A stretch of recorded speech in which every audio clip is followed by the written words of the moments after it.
నమస్తే అండి. ఓం శ్రీ గణాధిపతయే నమః. ఓం శ్రీ మాతే నమః. ఈరోజు మనము షష్టగ్రహ కూటమి ఏర్పడుతుంది కదా, మనకి మార్చ్ 29వ తారీఖున 30 తారీఖున. దాని ప్రభావము మనకి ద్వాదశ రాశులపై ఎలా ఉండబోతుందో తెలుసుకునే ప్రయత్నం చేద్దాము. చాలామంది వేదిక ఆస్ట్రాలజర్స్ షష్టగ్రహ కూటమి కిందకే కన్సిడర్ చేస్తారు. కానీ మీనరాశిలో కరెంట్గా నెప్ట్యూన్ అనే గ్రహం కూడా గోచారంలో ఉన్నారనమాట. ఈ నెప్ట్యూన్ గ్రహాన్ని మేధని జ్యోతిష్యంలో కన్సిడర్ చేయడం అనేది మనకి గత కొంతకాలంగా రీసెర్చ్ ప్రకారంగా చూసుకుంటే కొన్ని ఈవెంట్స్ ట్రిగర్ అయిన ఛాన్సెస్ కనిపిస్తున్నాయి. సో ఈ షష్టగ్రహ కూటమితో పాటు నెప్ట్యూన్ని కూడా కన్సిడరేషన్లోకి తీసుకుంటే మనకి కొద్దిగా ఎఫెక్ట్స్ ఇంకా అక్యురేట్గా వచ్చే పరిస్థితులు గోచరిస్తున్నాయి. సో ఈ నెప్ట్యూన్ అనే గ్రహము స్వతహాగా దాని కారకత్వాస్ ఏంటి అంటే, మనకి స్కాండల్స్, ఇల్యూజన్స్, సీక్రెట్స్ ఏవైతే ఉంటాయో అవన్నీ బయటికి తీసుకొచ్చే, ఎక్స్పోజ్ చేసే ఒక గ్రహం క్వాలిటీస్ ఉంటాయన్నమాట. దాంతోపాటు ఇప్పుడు ఈ షష్టగ్రహ కూటమిలో శని, రాహు, రవిచంద్రులు, శుక్రుడు రెట్రోలో ఉంటారు, అంటే వక్రీలో ఉంటారు. అండ్ బుధుడు కూడా వక్రీలో ఉండే పరిస్థితి గోచరిస్తుంది. అండ్ ఈ గ్రహ కూటమి మనకి మీనరాశిలో జరుగుతుంది. దానికి ఆపోజిట్లో కేతు గ్రహం ఆల్రెడీ సంచారంలో, కేతు కన్యరాశిలోనే ఉన్నారు.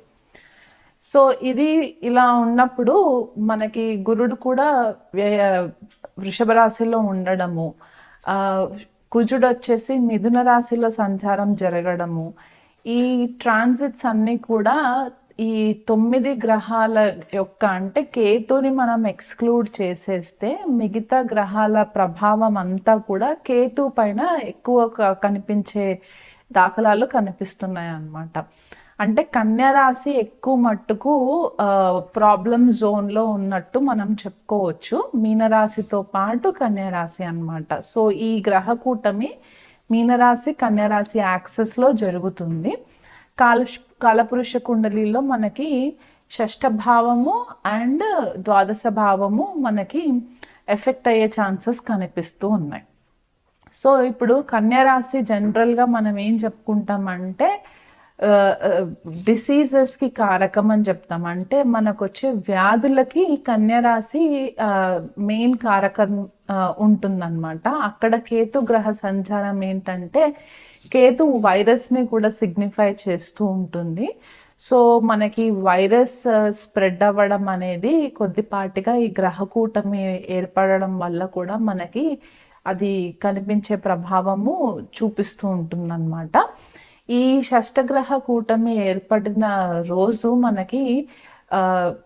మనకి సోలార్ ఎక్లిప్స్ కూడా ఉంది, అంటే సూర్యగ్రహణం ఏర్పడే పరిస్థితి కూడా ఉంది. కాబట్టి ఈ సూర్యగ్రహణం మనకి భారతదేశంలో కనిపించే అవకాశం లేదు. నార్త్ అమెరికా, యూరప్, ఏషియా ఇలాంటి ఖండాలలో మనకి ఈ సూర్యగ్రహణం ఏర్పడుతుంది. ఈ సూర్యగ్రహణము ఎఫెక్ట్ మనకి ఈ 2 రాశుల యొక్క యాక్సెస్లో జరగడం వల్ల ఏమవుతుందంటే, ఒకటేమో భూతత్వ రాశి, ఇంకొకటేమో జలతత్వ రాశి. అందులో ఈ గ్రహాల యొక్క ప్రభావము చాలా, ఎనర్జీస్ అన్నీ కూడా కొద్దిగా ఇంటెన్స్గా ఉండడం వల్ల మనకి ప్రకృతి వైపరీత్యాలు ఎక్కువ జరిగే ఛాన్సెస్ కనిపిస్తూ ఉన్నాయి. ఒకటి భూకంపాలు, వరుసగా భూకంపాలు రావడము, ఇంకొకటి సునామీలు, హరికేన్స్, సైక్లోన్స్, ఫ్లడ్స్ ఇలాంటివి వచ్చే ప్రమాదాలు కనిపిస్తున్నాయి. జల ప్రమాదాలు జరిగే ఛాన్సెస్ ఎక్కువ కనిపిస్తూ ఉన్నాయి. దానివల్ల జన నష్టం జరిగే ఛాన్సెస్ కనిపిస్తున్నాయి. ఈ యాక్సెస్లో ఇలాంటి కాంబినేషన్ మనకి మండేన్ లెవెల్లో చూసుకుంటే గనక టెర్రరిజం ఎక్కువయ్యే ఛాన్సెస్ కనిపిస్తుంది. దేశ నాయకులకి కొద్దిపాటిగా థ్రెట్ ఉండే పరిస్థితి గోచరిస్తుంది. అంతర్జాతీయ నాయకులకి కూడా కొద్దిపాటిగా థ్రెట్ ఉండే పరిస్థితులు గోచరిస్తున్నాయి. ఏదైనా ప్రముఖ నాయకుడి పైన అసాసినేషన్ జరిగే ఛాన్సెస్ కూడా కనిపిస్తుంది. మనం ఆల్రెడీ ట్రంప్ గారి పైన అసాసినేషన్ జరిగిందని కూడా మనము న్యూస్‌లో విన్నాం కదా! సో, అలాంటి పరిస్థితులు ఇంకా గోచరిస్తున్నాయన్నమాట. ఇంటర్ కంట్రీ కాన్ఫ్లిక్ట్స్ ఉంటాయి. అంటే ఒక దేశం నుంచి ఇంకొక దేశం పైన యుద్ధ వాతావరణము కనిపించే పరిస్థితులు ఆల్రెడీ మనకి రష్యా యుక్రెయిన్ వార్ జరుగుతుంది. అండ్ ఇజ్రాయెల్ పాలస్తీన్ వార్ జరుగుతుంది కదా! ఇలాంటివి ఇంకా కొద్దిగా ఎక్కువయ్యే పరిస్థితి గోచరిస్తుంది. అది కాకుండా మత కలహాలు ఎక్కువయ్యే ఛాన్సెస్ కనిపిస్తున్నాయి. ఈ గ్రహ స్థితిని బట్టి చూసుకుంటే ఈ మిసైల్స్ కొద్దిగా ఎక్కువ స్థాయిలో వాడకం జరగడం అనేది, కొద్దిగా బాంబ్ ఎక్స్‌ప్లోషన్స్ జరగడము, ఉన్న కంట్రీస్‌లోనే మళ్ళీ ఇంటర్నల్‌గా కొద్దిపాటిగా గొడవలకి తావివ్వడము, ఇట్లాంటివి కొద్దిగా కనిపిస్తున్నాయన్నమాట. కుజుడి యొక్క వీక్షణ కూడా కేతు పైన ఉంటుంది కాబట్టి ఇంకెక్కువ స్థాయిలో అగ్రెషన్ ఎక్కువ అయ్యే ఛాన్సెస్ కనిపిస్తూ ఉన్నాయి. చాలామంది రెస్ట్‌లెస్ అయిపోతూ ఉంటారనమాట. ఏది చేయాలన్నా కూడా ప్రాపర్‌గా ప్లానింగ్ లేకుండా ఒక స్టెప్ ముందుకు వేసేయడము, దానివల్ల ఇబ్బందులు పడడం అనేది గోచరిస్తున్నాయి. యంగ్ జనరేషన్ వాళ్ళు ఎవరైతే ఉంటారంటే టీనేజ్ వయసులో ఎవరైతే వాళ్ళు ఉన్నారో, ఈ యంగ్ జనరేషన్ వాళ్ళు ఎవరైతే ఉన్నారో, టీనేజ్ పిల్లలు ఎవరైతే ఉంటారో వాళ్ళ తల్లిదండ్రులకి నేను చెప్పేది ఏంటంటే కొద్దిగా వాళ్ళ పైన ఫోకస్ పెట్టండి. ఎందువల్ల అంటే ఈ జలతత్వ రాశిలో ఇన్ని గ్రహాల కూటమి కొద్దిపాటిగా సూసైడల్ టెండెన్సీస్ కూడా ఇచ్చే పరిస్థితి గోచరిస్తుంది. సో ఆ కోణంలో కొద్దిపాటిగా ఇది ఎగ్జామ్ టైమ్స్ అయ్యేటప్పుడు మనకి ఇవి ఈ గ్రహ గోచారం ఏర్పడుతుంది కాబట్టి కొద్దిగా వాళ్ళ పైన ఫోకస్ పెట్టడానికి ప్రయత్నం చేయండి. చాలా మంది ఐసోలేషన్ అంటే ఒంటరిగా ఉండడానికి ఇష్టపడే పరిస్థితులు కూడా కనిపిస్తూ ఉంటాయి. ఎస్పెషల్లీ మనకి ఇది మీనరాశి వాళ్ళకి, కన్యరాశి వాళ్ళకి ఎక్కువ చూసే పరిస్థితులు ఉన్నాయన్నమాట. సో వీలైనంత మట్టుకు మీరు ఒంటరిగా ఉండే ప్రయత్నాలు కాకుండా అందరితో కలిసిమెలిసి ఉండడానికి ప్రయత్నాలు చేయండి. అలా కాకుండా ఇప్పుడు వైరస్ అనేది కొద్దిగా స్ప్రెడ్ అవుతుంది. మనం న్యూస్‌లో ఆల్రెడీ చూస్తూ ఉన్నాం కదా! చైనా నుంచి ఏదైతే హెచ్ఎంపీవీ వైరస్ స్ప్రెడ్ అవుతుందో, ఆ వైరసే కాకుండా ఇంకా వివిధ రకాల వైరసెస్ కూడా స్ప్రెడ్ అయ్యే ఛాన్సెస్ ఉన్నాయి. కానీ దానికి భయం ఫేస్ చేయకుండా కొద్దిపాటిగా మీరు ముందే ప్రికాషన్స్ తీసుకొని మీ ఇమ్యూనిటీ లెవెల్స్‌ని గనక మీరు కొద్దిగా హ్యాండిల్ చేసుకొని రెగ్యులర్‌గా మెడిటేషన్, యోగా ఇట్లాంటివి ఏవైనా ప్రాక్టీసెస్ గనక మీరు హీలింగ్ ప్రాక్టీసెస్ చేసుకున్నట్లయితే గనక అది ముందు రాకుండానే కొద్దిగా అవాయిడ్ చేయడానికి పాసిబిలిటీస్ మీరు ఏర్పరచుకున్న వాళ్ళు అవుతారు. అండ్ ఇది కాకుండా కొద్దిగా నాన్ వెజ్ అవాయిడ్ చేయడానికి ట్రై చేయండి. ఆల్కహాల్ కన్సంప్షన్స్ అవాయిడ్ చేయడానికి ట్రై చేయండి. ఎందువల్ల అంటే ఈ డిప్రెషన్‌లోకి వెళ్ళే పాసిబిలిటీస్ ఎక్కువ కనిపిస్తూ ఉన్నాయి. స్పెసిఫిక్‌గా జలతత్వ రాశులు అంటే మీనరాశి, కర్కాటక రాశి, వృశ్చిక రాశి వాళ్ళు ఎక్కువ మట్టుకు డిప్రెషన్‌లోకి వెళ్ళే ఛాన్సెస్ కనిపిస్తున్నాయి కాబట్టి అలా కాకుండా వీలైనంత మట్టుకు కొద్దిగా అందరితోటి కలివిడిగా ఉండి దైవారాధనలో ఎక్కువ టైం స్పెండ్ చేయడానికి ప్రయత్నం చేసుకోండి. ఈ గ్రహ కూటమి ఏదైతే ఏర్పడుతుందో, ఎవరైతే ఎక్కువ ఆధ్యాత్మికమైన మార్గంలో ఉంటారో వాళ్ళు ఒక ప్రణాళికబద్ధంగా స్పిరిచువల్ ప్రాక్టీసెస్ చేస్తూ ఉంటారు. ఎలా అంటే meditation, pranayama, breathing exercises, yogic life style lead చేస్తూ ఉంటారో అలాంటి వాళ్ళకి ఈ పర్టిక్యులర్ గ్రహ కూటమి పెద్దగా ఎఫెక్ట్ ఇవ్వదు. అలా కాకుండా ఒక రొటీన్ లైఫ్‌కి అలవాటు పడిపోయి ఒక మెకానికల్ లైఫ్ స్టైల్ లీడ్ చేసే వాళ్ళు ఎవరైతే ఉంటారో వాళ్ళకి గ్రహ కూటమి కొద్దిగా ఇబ్బంది పెట్టే పరిస్థితులు గోచరిస్తుంది కాబట్టి ఇక మీదటైనా సరే ఈ వీడియో చూసిన తర్వాత కొద్దిగా మీ రెగ్యులర్ డైలీ హ్యాబిట్స్‌ని గనక మీరు కొంచెం మార్చుకున్నట్లయితే ఈ గ్రహ కూటమి ఏర్పడి దానివల్ల నెగెటివ్ ఎఫెక్ట్స్ ఏదైతే వచ్చే ఛాన్సెస్ ఉన్నాయో దాన్ని మీరు అధిగమించిన వాళ్ళు అవుతారనమాట.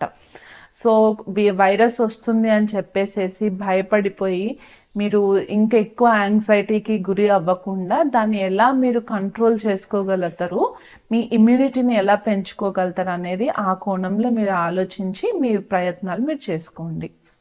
ఇప్పుడు మేషరాశి వాళ్ళకి షష్టగ్రహ కూటమి ఏ భావంలో ఏర్పడుతుంది? దానివల్ల వీళ్ళకి ఎలాంటి ఇబ్బందులు వచ్చే పరిస్థితులు ఉన్నాయో మనం తెలుసుకుందామండి. మేషరాశి వాళ్ళకి ఈ గ్రహ కూటమి వ్యయ భావంలో అంటే 12th హౌస్‌లో ఏర్పడుతుందనమాట. వాళ్ళ లగ్నం నుంచి కానివ్వండి, వాళ్ళ రాశి నుంచి కానివ్వండి. ఇప్పుడు ఈ గ్రహ గోచారం చూసుకున్నట్లయితే వీళ్ళకి ఎలాంటి ఇబ్బందులొస్తాయంటే ఫస్ట్ వీళ్ళకి కొద్దిగా ఫ్యామిలీ పరంగా ఇబ్బందులు కనిపిస్తున్నాయి. సడన్‌గా ఆవేశం ఎక్కువైపోతూ ఉంటుంది. అంటే తెలియని ధైర్యం ఒకటొచ్చేసేసరికి ఆ ధైర్యంని ఎలా డిస్‌ప్లే చేయాలో తెలీక కొద్దిపాటిగా హార్ష్ స్పీచ్ అంటే కొద్దిపాటిగా ముక్కుసూటిగా మాట్లాడే మాటలు, దానివల్ల ఎదుటి వాళ్ళు నొచ్చుకునేలాగా వీళ్ళ ప్రవర్తన ఉండేలాగా కనిపిస్తుంది. స్వతహాగా మేషరాశి వాళ్ళకి కొద్దిగా స్ట్రెయిట్ ఫార్వర్డ్ నేచర్ ఎక్కువ ఉంటుంది కాబట్టి అది ఈ గ్రహ కూటమి వల్ల ఇంకొద్దిగా ఎక్కువ అయ్యే పరిస్థితి కనిపిస్తుంది. తోబుట్టువులతో కొద్దిపాటిగా మనస్పర్ధలు ఏర్పడడము, అది పెద్ద రిలేషన్షిప్స్ అవ్వచ్చు. అంటే వీళ్ళకంటే వయసులో పెద్దగా ఉన్న సిబ్లింగ్స్ ఎవరైతే ఉంటారో సిబ్లింగ్స్ వాళ్ళతోటి ప్రాబ్లమ్స్ ఉంటాయి. అండ్ యంగర్ సిబ్లింగ్స్ అంటే చిన్న తోబుట్టువులు ఎవరైతే ఉంటారో వాళ్ళతో కూడా కొద్దిపాటిగా ఇబ్బందులు వచ్చే పరిస్థితి కనిపిస్తుందన్నమాట. పిల్లల ఆరోగ్యం పట్ల కూడా వీళ్ళు కొద్దిపాటిగా డబ్బుని ఖర్చు చేసే పరిస్థితి కనిపిస్తుంది. ఫ్రీక్వెంట్గా హాస్పిటల్స్కి విజిట్ చేసే పరిస్థితి గోచరిస్తుంది. ఎందుకంటే ఎక్కువ గ్రహాలు 12th హౌస్లో ఉండడం ఏంటంటే ఆ ఎనర్జీస్ని హ్యాండిల్ చేసుకోలేక కొద్దిపాటిగా ఫైనాన్షియల్ లాసెస్ అంటే ఆర్థికంగా కూడా కొద్దిపాటిగా డబ్బు తెలియకుండా ఖర్చు అయిపోవడం అనమాట. సడన్గా ఖర్చు అయిపోవడము, అది అంటే డబ్బు వస్తున్నట్టే వస్తుంది, మళ్ళీ ఖర్చు అయిపోతూ ఉంటుందన్నమాట. భార్యాభర్తల మధ్య కొద్దిపాటిగా విభేదాలు కనిపించే పరిస్థితులు కూడా గోచరిస్తున్నాయి. 2 రోజుల గ్రహ కూటమి అయినా సరే దీని ఎఫెక్ట్స్ మనకి 3 నుంచి 6 నెలల వరకు ఉంటుందని చెప్పాను కదా. సో దాని ఎఫెక్ట్స్ వల్ల వీళ్ళకి కొద్దిపాటిగా మెల్లిమెల్లిగా స్టార్ట్ అవుతూ ఉంటుంది అనమాట. మార్చ్ 29th నుంచి కూడా కెరియర్ సంబంధిత ప్రాబ్లమ్స్ కూడా కొద్దిగా ఏర్పడే పరిస్థితి కనిపిస్తుంది. అంటే ఇక్కడ మనకి శని దశమాధిపతి లాభాధిపతి అయి వ్యయంలో ఉంటారు కాబట్టి ఆ రోజే ఎంటర్ అయినా సరే కొద్దిపాటిగా వీళ్ళకి ఇబ్బందులు కనిపించే పరిస్థితి గోచరిస్తుంది. దీంతో పాటు మేషరాశి వాళ్ళకి ఏలినాటి శని ప్రభావం కూడా మార్చి 29న మొదలవుతుంది కాబట్టి దాని ఎఫెక్ట్స్ స్టార్టింగ్లోనే కొద్దిగా డిఫికల్ట్ ఫేస్ లాగా చెప్పుకోవచ్చు. అది కాకుండా వీళ్ళకి ఇదివరకు ఏవైతే ఇన్వెస్ట్మెంట్స్ చేసి సడన్గా వీళ్ళు మార్చ్లో గనక దాన్ని సేల్ చేయాలనుకున్నా, లేకపోతే ల్యాండ్ రిలేటెడ్ కొనుక్కోవాలనుకున్నా సరే దానికి తగ్గట్టుగా కొద్దిగా ప్లానింగ్ ఏదైతే వేస్తూ ఉంటారో ఆ ప్లానింగ్ కూడా వీళ్ళు అనుకున్నట్టు ఫ్లరిష్ అయ్యే ఛాన్సెస్ అయితే కనిపించట్లేదు. ఈ గ్రహ కూటమి వల్ల కొద్దిగా స్టక్ అయిపోయే పరిస్థితులు అయితే కనిపిస్తున్నాయి. ఫైనాన్షియల్గా కూడా అంటే ఆర్థికంగా కూడా ఇదివరకు ఎవరికైనా అపురూపంగా డబ్బులు ఇచ్చినా కూడా ఆ డబ్బులు వస్తాయి అని అనుకుని మనము ఆలోచించుకున్నట్లయితే కనుక ఆ డబ్బులు కూడా కొద్దిపాటిగా స్టక్ అయిపోయే పరిస్థితి కనిపిస్తుంది. థ్రోట్ ఇన్ఫెక్షన్స్ వచ్చే పరిస్థితి గోచరిస్తుంది. అండ్ కాళ్ళకి సంబంధించి కూడా ఏదైనా సడన్గా ఇన్ఫెక్షన్స్ వచ్చే ఛాన్సెస్ కూడా కనిపిస్తున్నాయి మేషరాశి వాళ్ళకి. నిద్రకి సంబంధించి అంటే నిద్రలేమి సమస్యలు ఏదైతే ఇన్సోమ్నియా మనం అంటూ ఉంటామో, స్లీప్లెస్ ప్రాబ్లమ్స్, అవి కూడా మనకి ఈ మేషరాశి వాళ్ళకి కనిపించే పరిస్థితులు ఉన్నాయి. అంటే అనవసరమైన ఆలోచనలు ఎక్కువగా ఆలోచించేసేసి అది అగ్రెషన్లోకి ఎక్కువ అయిపోయినప్పుడు కొద్దిపాటిగా స్లీప్ ప్యాటర్న్లో కొంచెం డిస్టర్బెన్సెస్ వచ్చే పరిస్థితులు గోచరిస్తున్నాయి. భార్యాభర్తలకి అనవసరమైన కలహాలు, అది థర్డ్ పర్సన్ వల్ల కలహాలు వచ్చే పరిస్థితులు ఎక్కువ ఉన్నాయి కాబట్టి కొంచెం కేర్ఫుల్గా ఉండండి. చాలా మందికి కూడా మేషరాశి వాళ్ళకి లేడీస్ తోటి ప్రాబ్లమ్స్ వచ్చే పరిస్థితులు కనిపిస్తున్నాయి. అంటే మగవాళ్ళకేనా అంటే అలా ఏం కాదు. లేడీస్ మేషరాశిలో ఉన్న వాళ్ళైనా సరే మీకు కూడా కొద్దిపాటిగా స్త్రీలతో ఈ విభేదాలు జరిగే పరిస్థితులు ఎక్కువ కనిపిస్తున్నాయి. దాన్ని బట్టి మీరు కొంచెం కేర్ఫుల్గా ఉండి ఆచితూచి మాట్లాడితే గనక ఇబ్బందుల నుంచి బయటికి వచ్చే ఛాన్సెస్ ఉన్నాయి. డెసిషన్ మేకింగ్ స్కిల్స్ అంటే ఏదైతే మనం డెసిషన్స్ తీసుకోవాలి, ఇంపార్టెంట్ డెసిషన్స్ తీసుకోవాలనుకుంటామో ఆ డెసిషన్ మేకింగ్ స్కిల్స్లో కొద్దిపాటిగా మీకు టైంకి ఆలోచనలు కరెక్ట్గా రాకపోవడము, దాన్ని ఒక ప్రణాళికబద్ధంగా మీరు దాన్ని ముందుకు తీసుకెళ్ళకపోవడము, ఇంప్లిమెంటేషన్ చేయలేకపోవడం అనేది కనిపిస్తుంది. ఎందువల్ల అంటే ఇక్కడ బుధుడు నీచలో ఉండి వక్రగతిలో ఉంటారు కాబట్టి మీకు టైంకి ప్రాపర్ ఆలోచనలు రాకుండా ఉండడం కూడా కనిపిస్తుంది. చతుర్థాధిపతి చంద్రుడు కూడా వ్యయంలో ఉండడం వల్ల ఏమవుతుందంటే మదర్కి సంబంధించి అంటే తల్లికి కూడా కొద్దిపాటిగా ఆరోగ్య సమస్యలు రావడము, సడన్గా ఇది ఇంకెక్కువ అయిపోవడము, లేకపోతే ఊపిరితిత్తులలో ప్రాబ్లమ్స్ రావడము మదర్కి, లేకపోతే మీకు కూడా ఊపిరితిత్తుల్లో ప్రాబ్లమ్స్ రావడము, దీనివల్ల కొద్దిపాటిగా మీకు కంజెషన్ ఎక్కువైపోయి హాస్పిటలైజ్డ్ అయ్యే పరిస్థితులు కూడా గోచరిస్తున్నాయి. మదర్కి కూడా అంటే తల్లికి కూడా కొద్దిపాటిగా హాస్పిటలైజేషన్ అయ్యే పరిస్థితులు గోచరిస్తున్నాయి. సడన్గా ఏదన్నా యాక్సిడెంట్స్ అయ్యే పరిస్థితి కూడా కనిపిస్తూ ఉన్నది. కాబట్టి వీలైనంత మట్టుకు మేషరాశి వాళ్ళు తగు జాగ్రత్తలు పాటించి ఈ వచ్చే 3 నుంచి 6 నెలల వరకు కూడా మీ లైఫ్లో ఏదైతే ఇంపార్టెంట్ డెసిషన్స్ తీసుకోవాలి అని అనుకుంటారో అవన్నీ కూడా కొద్దిగా వాయిదా వేసుకొని మీరు ఈ త్రీ మంత్స్ తర్వాత అయినా సరే మీ అంతర్దశలని బట్టి మీరు ప్లానింగ్ చేసుకున్నట్లయితే ఈ ప్రాబ్లమ్స్లో నుంచి బయటికి వచ్చే పరిస్థితి కనిపిస్తుంది. ఈ గ్రహ కూటమి అంతా నెగిటివ్ ఎఫెక్ట్సే ఇస్తున్నాయి అని చెప్పేసేసి ఆలోచించకుండా వీలైనంత మట్టుకు వచ్చే 3 నెలల నుంచి 6 నెలల వరకు అంటే ఈ గ్రహ కూటమి ఏర్పడిన రోజు మొదలు పెట్టుకొని వచ్చే 3 నెలలు నుంచి 6 నెలల వరకు ప్రతినిత్యం గనక ద్వాదశ రాశుల వాళ్ళందరూ కూడా నిత్యం శివ ఆరాధన చేసుకోవడము, అంటే రుద్రాభిషేకాలు చేయించుకోవడం, మీ స్తోమతకి తగ్గట్టుగా రుద్రాభిషేకాలు చేసుకోవడము దగ్గరలో ఉన్న శివాలయంలో. అలా కాకుండా శనికి వీలైనంత మట్టుకు నల్ల నువ్వుల దీపం పెట్టడం, అంటే ఈ గ్రహ కూటమి ఏదైతే ఏర్పడుతుందో దాని గురించి ఎక్కువ భయపడకుండా వీలైనంత మట్టుకు ద్వాదశ రాశుల వాళ్ళందరూ చేయవలసిన రెమెడీస్ ఏంటి అంటే వచ్చే 6 నెలల వరకు అంటే 3 నెలల నుంచి 6 నెలల వరకు ఈ గ్రహ కూటమి ఏ రోజైతే ఏర్పడుతుందో మార్చ్ 29th ఆ రోజు నుంచి 3 to 6 months వరకు కూడా రెగ్యులర్గా మీరు మీ స్తోమతకి తగ్గట్టుగా దగ్గరలో ఉన్న శివాలయంలో రుద్రాభిషేకం చేయించుకోవడము, లేకపోతే ప్రతినిత్యం మీకు వీలు కుదిరితే అక్కడ గుడిలో మీకు పాసిబిలిటీ ఉంటే కనుక శివుడికి అభిషేకము చేయించుకోవడము అదొకటి. అలా కాకుండా శనికి నల్ల నువ్వులతోటి ఒక నల్లటి క్లాత్ ఉంటుంది కదా, ఆ క్లాత్లో ఒక స్పూన్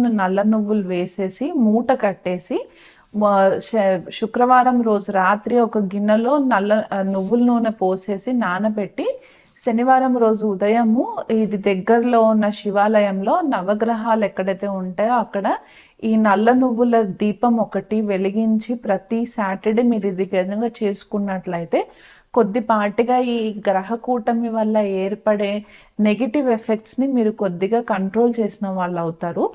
అలా కాకుండా రాహు కూడా ఈ గ్రహ కూటమిలో ఉన్నారు కాబట్టి మీరు అనవసరమైన అలిగేషన్స్లోకి వెళ్ళకుండా, లేకపోతే చికాకులు రాకుండా, సడన్గా ఏదన్నా ఒక పెద్ద ప్రాబ్లమ్స్లోకి వెళ్ళకుండా ఉండడానికి మీ ప్రతి వీధిలో లేదా ప్రతి కాలనీ కమ్యూనిటీలో గ్రామదేవతలు ఉంటారు కాబట్టి ఆ గ్రామదేవత ఆలయంకి వెళ్ళి అక్కడ రాహుకాలంలో శుక్రవారం పూట, ఎందుకంటే శుక్రుడు కూడా కలిసి యుతిలో ఉంటారు కాబట్టి శుక్రవారం రోజు రాహుకాలం టైంలో నిమ్మకాయ దీపాలు పెట్టడము మీరు కంటిన్యూగా చేసుకున్నట్లయితే కొద్దిపాటిగా ఈ శని రాహువుల వల్ల వచ్చే ప్రభావాలు కొద్దిగా తగ్గుముఖం పట్టే ఛాన్సెస్ ఉంటాయి. నేను స్పెసిఫిక్గా శని రాహుకి ఎందుకు చెప్తున్నానంటే మనకి మేజర్గా ప్రాబ్లం క్రియేట్ చేసేది ఈ 2 గ్రహాలు కాబట్టి అందులో మనకి ఏప్రిల్ వరకు కూడా రవి శని రాహులతో కలిసి యుతిలో ఉంటారు. దానివల్ల కూడా మనకి చాలా రకాల ఇబ్బందులు ఏర్పడే పరిస్థితులు ఉన్నాయి. ఈ వైరస్ స్ప్రెడ్ అయ్యి మనకి ఇంకెక్కువ ఇంటెన్సిటీ ప్రాబ్లమ్స్ రాకుండా ఉండడానికి ఈ ఈ రెమెడీస్ చెప్తున్నాను అనమాట. నిత్యం దుర్గాదేవి ఆరాధన చేసుకోవడము, ఏదైనా అమ్మవారి స్తోత్రం పఠనం చేసుకోవడం, అది లక్ష్మీదేవి అవ్వచ్చు, లలితాదేవి సహస్రనామాలు అవ్వచ్చు, దుర్గా సప్తశతి అవ్వచ్చు, మీకు ఏది మీ మనసుకి ఏది కరెక్ట్ అనిపిస్తే ఆ దేవత యొక్క ఆరాధన అష్టోత్తరం చదువుకోవడము మీరు క్రమం తప్పకుండా ఖచ్చితంగా ఒక 6 months వరకు మీరు చేసినట్లయితే మీకే కాకుండా మీ కుటుంబ సభ్యులకి కూడా మీరు డైరెక్ట్లీ ఆర్ ఇండైరెక్ట్లీ కొద్దిపాటిగా మీరు రెమెడీ క్రియేట్ చేసిన వాళ్ళు అవుతారనమాట. సో తప్పకుండా ఈ రెమెడీస్ ఫాలో అవ్వండి. మీకు ఇంకా ఏదైనా స్పెసిఫిక్గా మీ జన్మ జాతకాలని మీరు చూయించుకోవాలనుకుంటే కనుక మీ దగ్గరలో ఉన్న ఆస్ట్రాలజర్స్ని కన్సల్ట్ చేయొచ్చు, లేకపోతే మమ్మల్ని కూడా కన్సల్ట్ చేయొచ్చు. నమస్తే.